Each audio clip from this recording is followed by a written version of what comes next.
This original WSRE presentation is made possible by viewers like you. Thank you.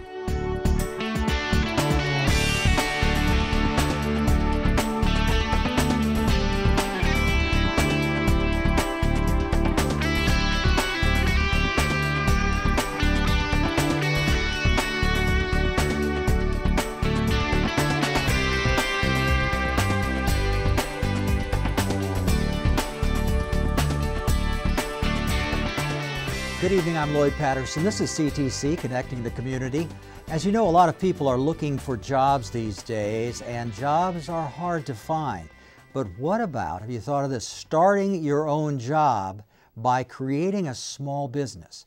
Now, small business is seen by the SBA, is run for profit, is independent, does not dominate its field, and has fewer than 500 employees. That definition covers most of the businesses in the country. Now, your idea for a small business may be way smaller than that, just yourself, but you don't know where you would go to get the information and the money you'd need to get started. Well, our guests tonight have some answers for you.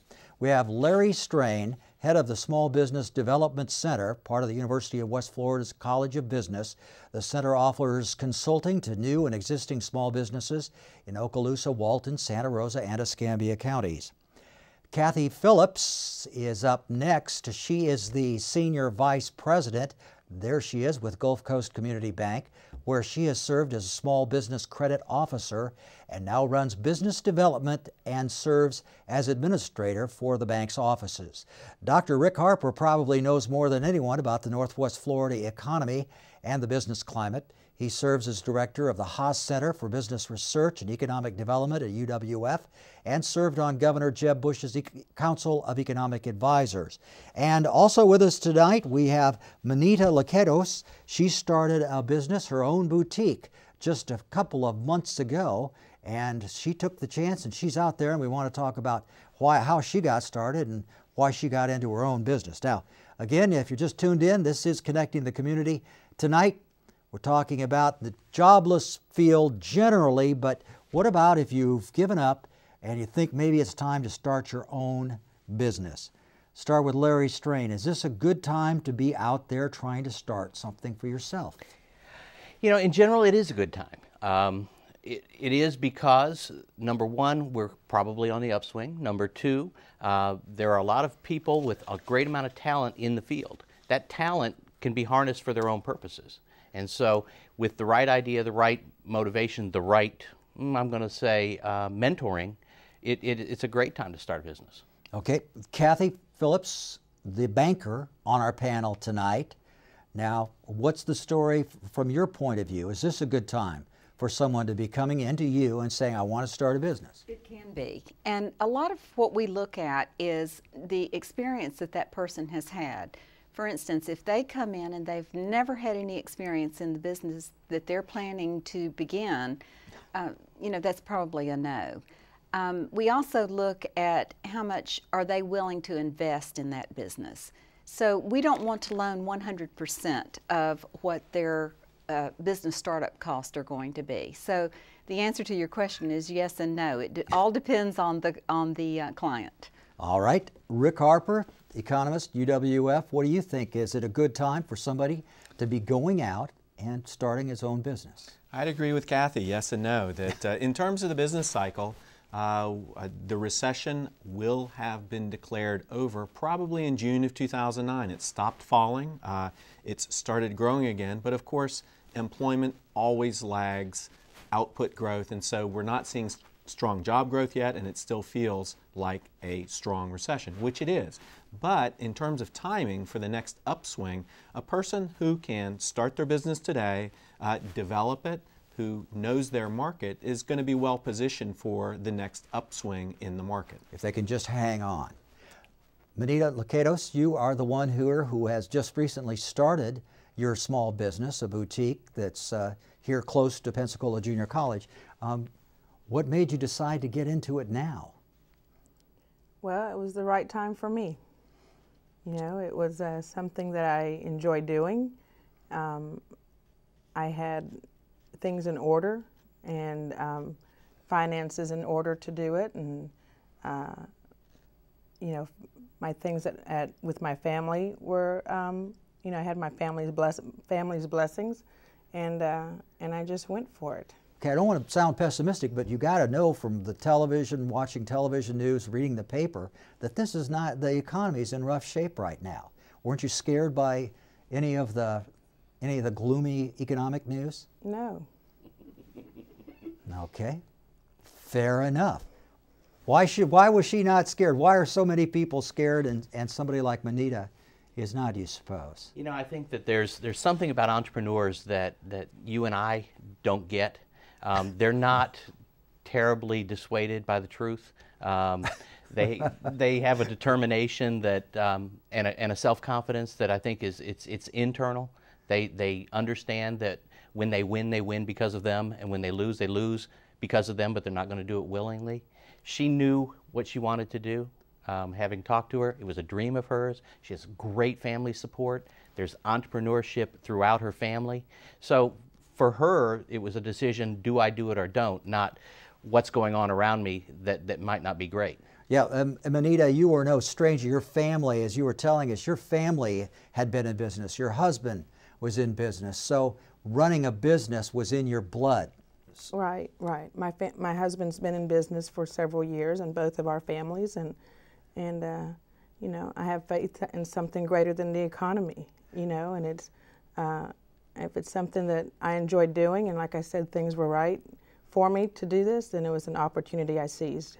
Okay, and we know that you are not a case where you came to Kathy or to a bank to get the money to start your business. You got it from a very close personal associate. Right. And somebody that believed in me, was willing to invest in me, and no strings attached. Okay, Kathy, if someone like Manita came in with her kind of background, a dream for a business, would she be likely to be the likely type that you would say, yeah, let's loan her $80,000 or?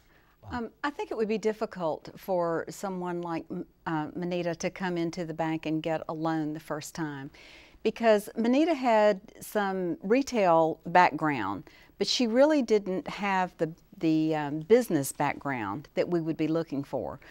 The first thing we would ask her for is, Manita, what about your business plan? What are your goals, and show us what your projections are for the next 5 years. And she probably may or may not have done that. And had she not done that, we would have sent her over to Larry and told her to go to school and learn about the opportunities for her preparing that plan. And I think that if she came in, you know, we still look on the business side at the 5 C's just like we look at it on the consumer side. We look to see how much cash they're going to inject into the business. So if she were to come in and ask me for $100,000 and had never owned her own business and had no experience in this, it would be unlikely that she would get that loan first time in. And the other 4 C's? Credit. The credit is very important. How people handle their personal credit has everything to do with how they handle their business credit. The collateral, what collateral are they willing to offer? What about the capacity to repay? And the conditions, the economic conditions. And of course, we've just talked about that. So some of those things might be going against her at this time, and some may be going for her. Because if she has good credit and she has collateral and she has some cash injection, then those are all positive things. And once she gets her feet wet in her business, then she would be a very likely candidate. Well, it's a good thing that you didn't go to the bank first, that you believed in yourself and you just jumped in. That's amazing. Rick Harper, does it amaze you that people will jump into a business and put their own money at risk like that? No, that's the way we've always done it in this country. And I'd have to say in Manita's favor that if I were starting a business, I'd want to start it in 2010 as opposed to 2005, because if you look at the 2-county Pensacola economy, we really, well, retail sales generally jumped up about 25% immediately after Ivan, as we got the new influx of workers into the counties, fixing roofs, fixing everything. But then several months after Dennis, in the summer of 2005, retail sales started slowing down from the post-hurricane high, and they've been falling ever since. And my belief is that sales reached the trough of the recession this summer, and they're starting to grow.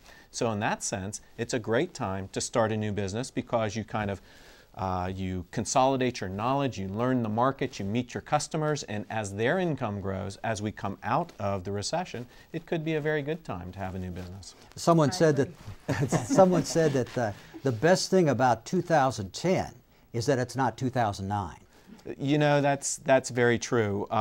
If you look at the state picture, our state sales tax revenues are increasing, indicating that we are starting to come out of the recession. And if you look at where you want to have a new business, you don't want to get in just before the crest. You want to get in at the trough and then grow with the economy.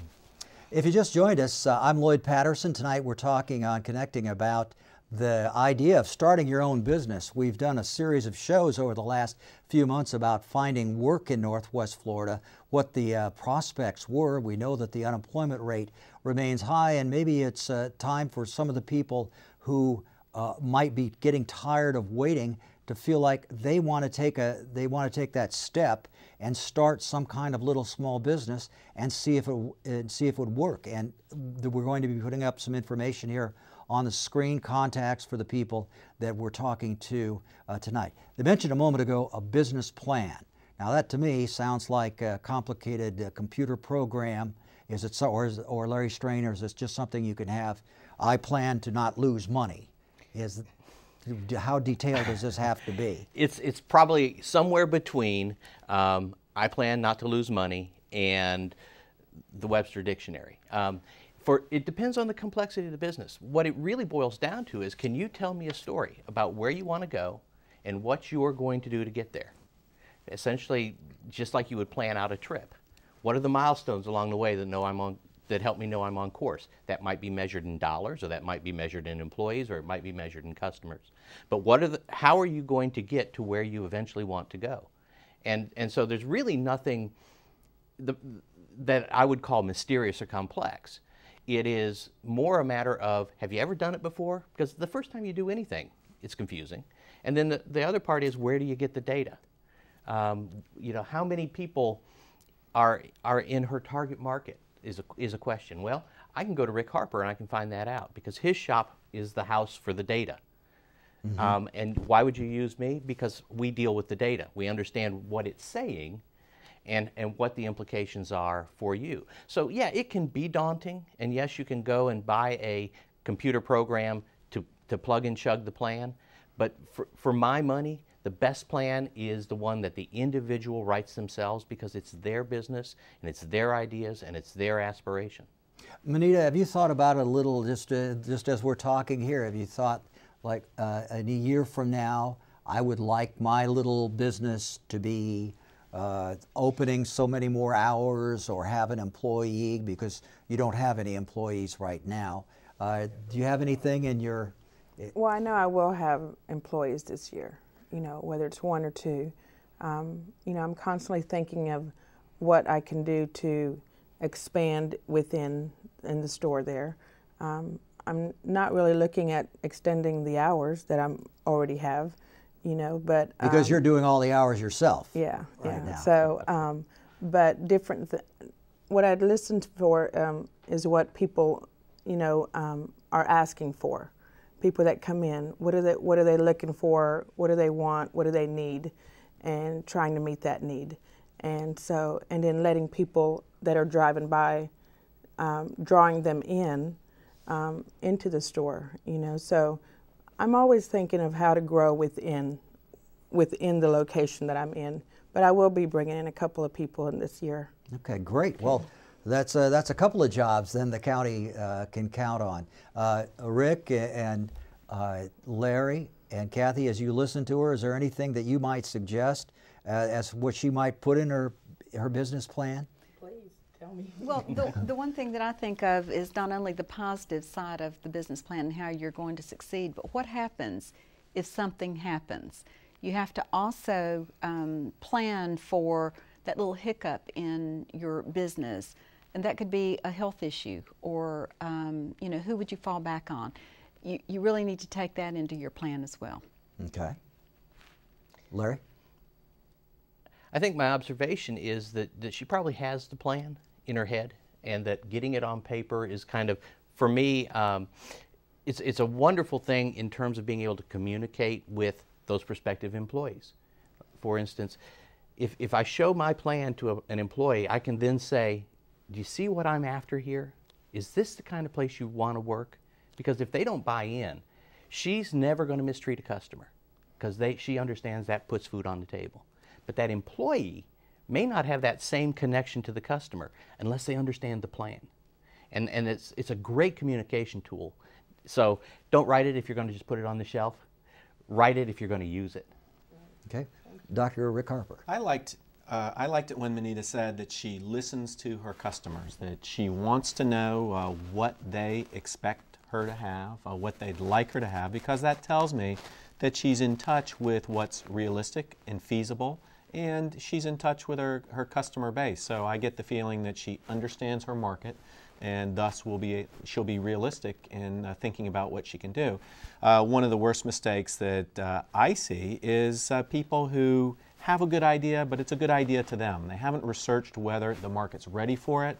They may buy expensive inventory and then be surprised and dismayed when it doesn't sell. And it sounds like Manita's avoided that trap. She's listening to her customers. Okay, if you could address people who might be out of work or working at below their capacity, underemployed, as I believe you called, what would you advise them to pick something, for instance, that's the field that they already know, find a niche there someplace, and see how you can exploit that? Is that how you'd start? To me, the key is to identify something that's needed in the marketplace and match that with your skills. It's probably going to be in one of the growth sectors of the economy. I expect to see tourism recover more quickly in Florida than construction, for example.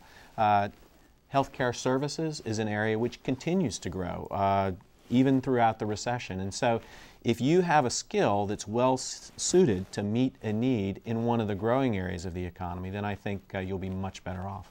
Kathy Phillips? I agree with that. I think that it's very important that you understand your skills first, and also, as you say, that it's something that's marketable.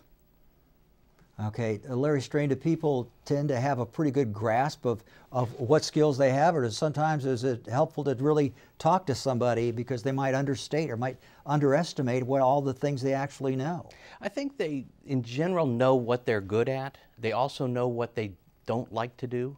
So the key there is, okay, let me find somebody to either partner with or lean on that is willing and able to do the things where I'm weak, or where I just don't choose to spend my time or don't want to spend my time. I think people have a pretty good handle on it. Where they usually are lacking is the actual business skill. In other words, they have great technical skills, but we've all kind of been educated up until the last 10 or 15 years to work for someone else. Yes. And so we never got the "this is how you run a business" portion of our job. And so very often that's the weak link. Mm-hmm. All right, you've got the idea for a business. Let's go back to the money question. I understand the average entrepreneur, according to one study I saw, needs about $65,000 to get going. The average in the country, probably a lot higher, probably a lot smaller in some cases. You go to you don't have $65,000 to start your business. You don't feel like you can go to the bank. Do you come to a Larry Strain and say, how do I get an SBA-backed loan? What can you do for me? Well, a couple of things. First thing you don't do is you don't listen to the guy on TV who says there are grants all over the place to start your business. He sells books, and a lot of them. But what you do is you look at all the available resources. The first thing we'll do is we'll sit down and we'll talk about friends and family, and are they potential sources of funds? We'll talk about who is your banker and do you have a banking relationship? Because if a bank has some familiarity with you, that increases your chances if you have a relationship. We'll talk about the different sources of funds. Do you have collateral? I'm assuming that you're leasing your business? Mm-hmm. Okay. So you can't give me a building for collateral at this point. So now what else do we have? And we'll kind of do an assessment of that. We'll look at different programs that are available out there. There is one SBA program that is a non-collateralized loan, but it's small. It's $25,000. But if I can borrow 25, bring my founder's cash and some investment from friends and family, maybe we cobble together 65 that I need, plus the cushion that right now I don't need but is essential down the road. Then when I grow 2 years out, I can come to the bank and say, look at my track record, and let's talk about what kind of lending facilities you can offer me. At the same time, you have the sources of income that people would have used, or the sources of capital, the stock market, the appreciation in stocks, the equity in my home, which has disappeared in the last couple of years, and a lot of people I know use credit cards to help finance their businesses, and those have been cut way back. So you're really out there having to twist some arms with the family. It sounds like with these other sources, kind of tough right now. Rick Harper? Of course, what many people find is that the family is overextended. There may be other family members who were in the construction sector and need a little help themselves, and perhaps funds are not readily available. If you look at the big picture level, this is one of the biggest constraints that we face going forward, because the traditional sources of capital have, by and large, diminished, if not dried up. You mentioned home equity, you mentioned the stock market portfolio, and if you look at banks, banks who are kind of staring down the barrel of a weak economy find that there's just not that many businesses out there who meet their credit quality standards. So it is a tough time to get credit, and credit is the motor oil that lubricates the engine of the economy.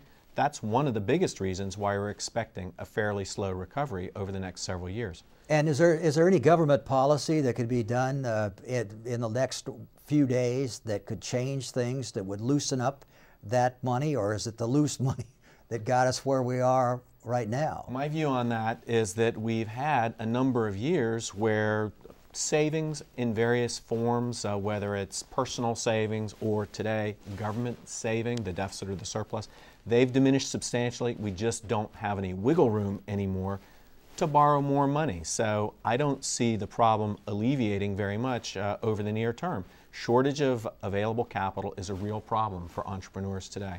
Kathy, isn't it tough for you to be in your business where you depend on making loans to make money for the bank? Well, it is difficult because we're now focusing on owner-occupied properties, and those are the ones that we will loan to you. I had a customer last week who asked if we could loan money against properties that she already owns, and she wants to do some additional investments. Well, that's somebody that has a history that we're probably going to help.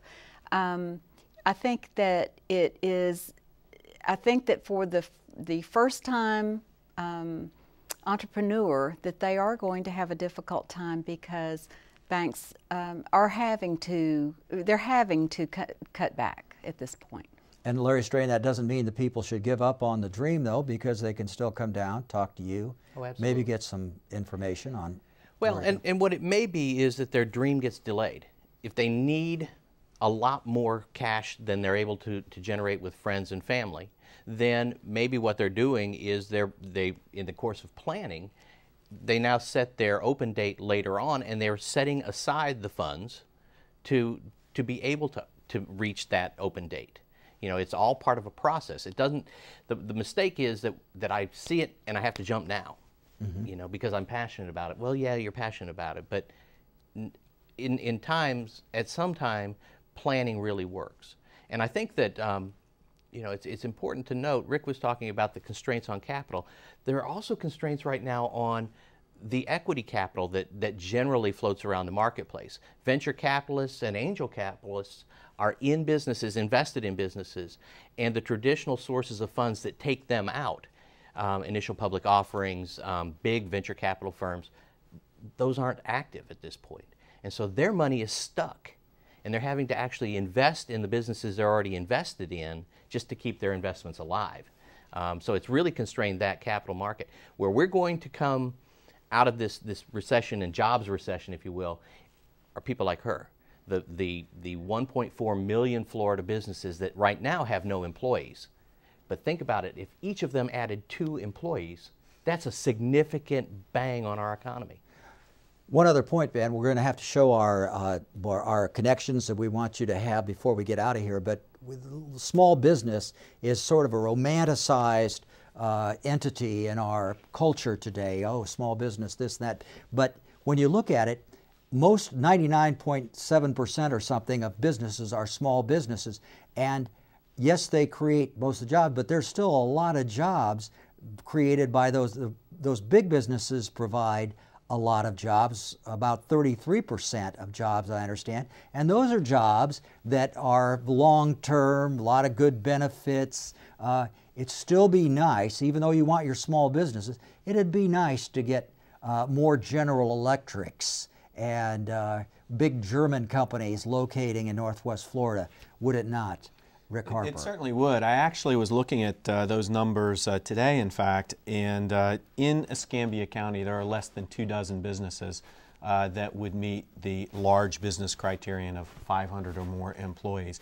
But as you alluded to, today is a great time with the weak dollar for businesses from other parts of the globe to invest in the U.S. because we've still got the biggest consumer market, and if history is any guide, we will be healthy over the medium to long term.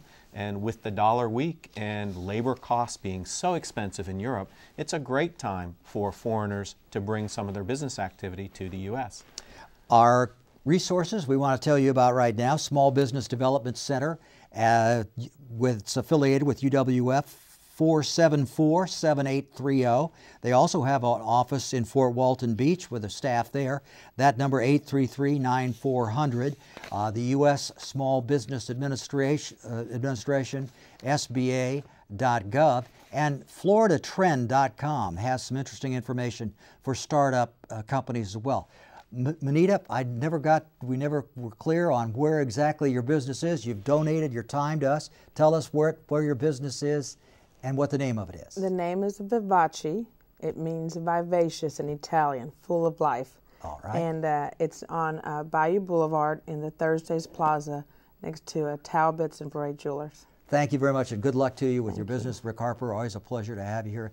Kathy Phillips, the Gulf Community Bank, thank you very much. Larry Strain, very interesting guy. I'm glad to have you here too. Thank you for watching this evening. I'm Lloyd Patterson for WSRE. Good night.